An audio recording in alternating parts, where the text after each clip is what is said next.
Good morning বন্ধুরা, তোমরা সবাই কেমন আছো? আমার চ্যানেল ঘরের বাড়ি রত্নায় আমি পিউ চলে এসেছি প্রত্যেক দিনের মতন সারাদিনের ব্লগ নিয়ে। রান্নাঘর দেখো আমার পরিষ্কার হয়ে গেছে, সব ধুয়ে মুছে রেডি করা হয়ে গেছে। সকালবেলা বিছানা গুছিয়ে কাজ সমস্ত কিছু বাগানো, এগুলো কিন্তু সকালবেলাতেই হয়ে গেছে আমার। এদিকে দেখো বেটুরাম উঠেছে, বেটুরামকেও সকালবেলায় খাবার দিয়েছি। এদিকে দেখো যত জামা কাপড় আছে, আজকে দুদিন ধরে জড়ো হয়ে আছে, গোছাবো গোছাবো করছি, একটার পর একটা আর হয়ে উঠছে না। এদিকে যাচ্ছি ওদিকে যাচ্ছি, সকালবেলা মাকে মুখ ধোয়ানো বাথরুম করানো এগুলো সবই হয়ে গেছে। ফোনে একটু চার্জ দিয়েছিলাম, সকালবেলা ফোনগুলো দুটো ফোনেই একটু চার্জ বসিয়ে দিয়ে তারপর কাজগুলো একটু বসিয়ে দিই। হ্যাঁ, সব দিন সবটা তো তোমাদের সাথে শেয়ার করা হয় না, ঘুরিয়ে ফিরিয়ে যেটুকু পারি তোমাদের সাথে শেয়ার করি। আর আজকে যেন ভালোও লাগছে না, সকালবেলা উঠে কাজ গোছানো বাগানো করে এক একদিন দেখবে যেন মনে হয় কিছুই যেন করতে ইচ্ছা করছে না, এরকম একটা মনে হয়। তাছাড়া বেটুরাম আজকে ঘরে আছে, তো ওকে বললাম বাবা তুমি তোমার কাজগুলো করো আর আমি আমার কাজগুলো করে নিই। এদিকে দেখো তারপরে শিবরাত্রির যে শাড়ি পরেছিলাম, যেগুলো টুকটাক জামা কাপড় সেগুলো সব গোছানো হয়নি। আল্লাহটা কীরকম দুদিন ধরে হয়ে আছে, আর আমার এইরকম অপরিষ্কার হয়ে থাকলে আমার না কিছুই যেন ভালো লাগে না। গুছিয়ে বাকিয়ে সারাক্ষণ রেখেছি তো, ঘরদোর যতটুকু পেরেছি পরিষ্কার করে রেখেছি। এখন যেমন একটুখানি অপরিষ্কার হলেই যেন কেমন একটু মনে হয়। তো যাই হোক, এখন এগুলো এক এক করে সব গুছিয়ে নিই। প্রত্যেক দিন তো কাজ একের পর এক আছেই, ঘর ঝাড় দেওয়া মোছা বাগানো গোছানো সবই। ওদিকে জানো প্রেশারে একটুখানি ভাত বসিয়েছি ছেলের জন্য। আসলে ছেলে তো সবসময় ঘরে থাকে না, সকালবেলা স্কুল চলে যায়। আর ও এই মানে 10টা সাড়ে 10টা 11টার দিকে একটু ভাত খেতে খুব পছন্দ করে। ঘরে থাকলে মানে যেই সময় ঘরে থাকে, আর সকাল সকাল আমি রান্না করে নিতাম। এখন একটু বেলা করেই করি, যেহেতু মায়ের কাজগুলো আছে সব গুছিয়ে বাগিয়ে করি। তোমাদের দাদা একটুখানি আলু ভাতে ডিম ভাজা কিংবা আলু ভাতে ডাল করে দিলে খেয়ে যায়।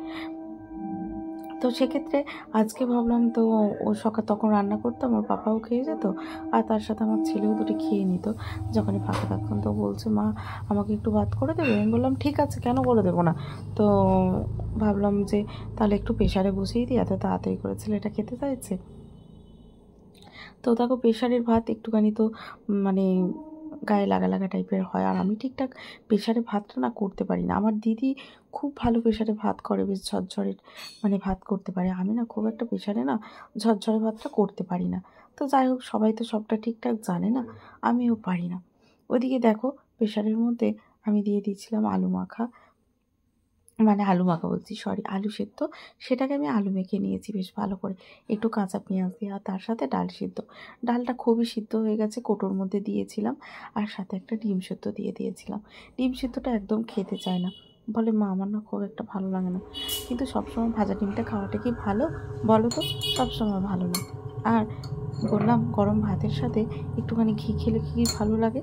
তো দিদা নিজে হাতে ঘরে ঘি বানিয়ে দিয়েছে, একটু খেলে তো ভালোই না। ঘিটা আমার পছন্দ না, বাটার হলে, কিন্তু বাটারটা নেই, শেষ হয়ে গেছে।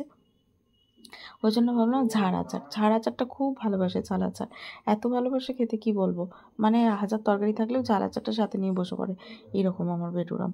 তো আমি ভাবলাম কি গরম ভাতের সাথে একটু ঝাল আচার হবে নাকি, সঙ্গে সঙ্গে লাফিয়ে ওঠে, হ্যাঁ মা যেটুকু আছে দিয়ে দাও।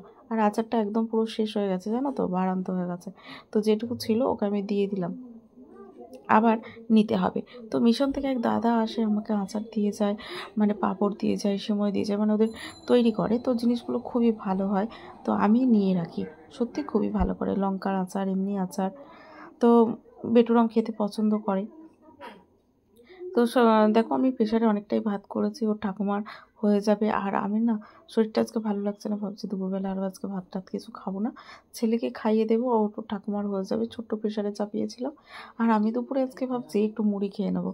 বাকি যে কাজগুলো আছে না সেগুলো একটু করবো, গোছানো গাছিনি চতুর্দিকে যে কাজগুলো আছে, বাইরের গাছগুলো একটু জল দেওয়া, একটু সমস্ত কিছু যেগুলো টুকটাক কাচাকুচি মায়ের শান আছে সেগুলো একটু করে নেবো। আজকে আর রান্নার দিকে যাব না, এটুকুই মনে মনে ভেবেছি। আর বেটুরামকে এই যে আমি এখন খাইয়ে দিচ্ছি, ও কিন্তু আর দুপুরে কিছু খাবে না।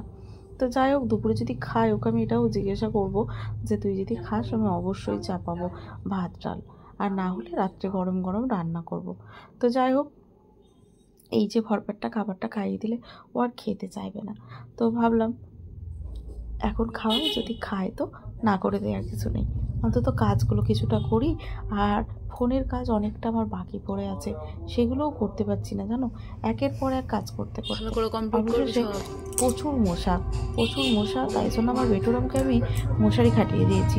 ওর স্কুলের যত প্রজেক্টের কাজগুলো সব করছে। তো মশার জন্য এত ওকে বিরক্ত করছিল, আমি অবশেষে বললাম ঠিক আছে, ওকে যা বলে বলুক, অন্তত তুই ভালোভাবে আমি ওই জন্য বললাম ব্যাটে করে মারতে মারতে তো সারাক্ষণ ব্যাটে করে এদিকে কিছু করতে পারছে না। ব্যাটে করে যদি সারাক্ষণ মশারি, তাহলে পড়ালেখাটা করবে কখন? আমি মশারি খাটিয়ে দিচ্ছি, তুই মশারির ভিতরে কাজ কর। খাচিয়ে দিচ্ছি তো তুই বসে কর। বললো হ্যাঁ মা ঠিক আছে। এটা স্কুলের কি কাজ? কি পরিষ্কার করে বলো।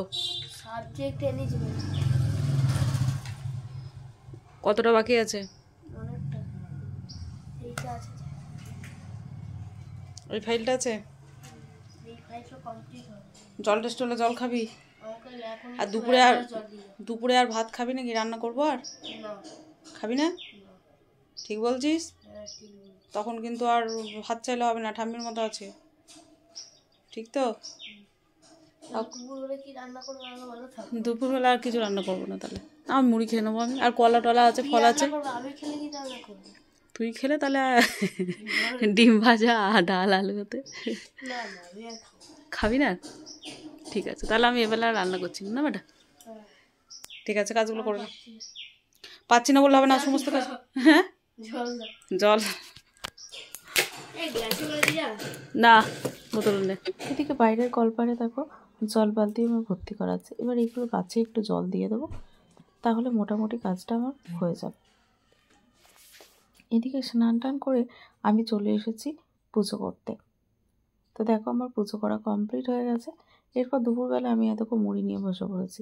মায়ের হাতে চাল ভাজা মুড়ি, তার সাথে বড় বড় যে লাল চালের মুড়ি, সেগুলো আমি কিন্তু অলরেডি বসে পড়েছি। শসা পেঁয়াজ লঙ্কা একটু কেটে নিয়েছি, আর এদিকে অল্প একটু মাছ ছিল, সেটুকু পেঁয়াজ দিয়ে কাঁচা লঙ্কা দিয়ে ভাজা করেছি। ব্যাস, দুপুরবেলা আমার এই মেনু। ছেলে তো জিজ্ঞাসা করলাম, ও আর কিছুই খাবে না। মাকে আমি ভাত দিয়ে দিয়েছি, ডাল সিদ্ধ আলু সিদ্ধ দিয়ে মাকে ভাত দিয়েছি।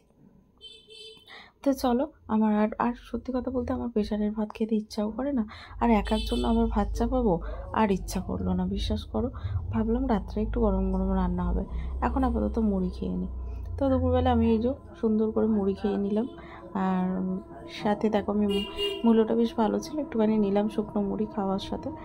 তো দুপুরবেলাটা আমার এই পর্যন্তই। আর এই যে মা মুড়িগুলো দেয়, আমার খেতে সত্যি খুব ভালো লাগে। তো মা আছে বলেই এখন দিচ্ছে, খেতে পাচ্ছি। তো যাই হোক, দুপুরবেলা খাওয়া আমার কমপ্লিট। এদিকে রেস্ট নিয়ে রাত্রেবেলা আবার চলে এসেছি সন্ধ্যে কিছুটা কাজ বাগিয়ে গুছিয়ে। দেখো ডাল করেছি পেঁয়াজ কাঁচা লঙ্কা দিয়ে, রাত্রিবেলা একটুখানি প্লেন ডাল করেছি। আর এদিকে করেছি গোটা ডিমের তেল ঝাল। আর এদিকে ডালটা আমার হয়ে গেছে কমপ্লিট, সাথে আলু মাখা। ডালটা গরম গরম ডাল আর আলু মাখা যদি এরকম হয়, খেতে কিন্তু বেশ ভালো লাগে। আর সাথে কিন্তু করেছে এই যে গোটা গোটা ডিম, আর সাথে দেখো ভেন্ডি ছিল। তো বেটুরাম বললো, শুধু ডিমই করতে যাচ্ছিলাম, বেটুরাম বললো মা একটু ভেন্ডি দেবে। তো যাই হোক, ওর কথা শুনেই করলাম। রাত্রেবেলা এইটুকুই মেনু আজকে করেছি। তো তোমাদের কীরকম লাগলো অবশ্যই কমেন্টে জানিও। তো চলো, রাত্রে খাবার খেতে চাও তাড়াতাড়ি চলে আসো। আর আজকের জন্য এখানে টাটা, গুড নাইট। তোমরা সবাই ভালো থেকো, সুস্থ থেকো। আবার দেখা হচ্ছে তোমাদের সাথে নেক্সট ভিডিওতে কালকে। আজকের জন্য টাটা, গুড নাইট।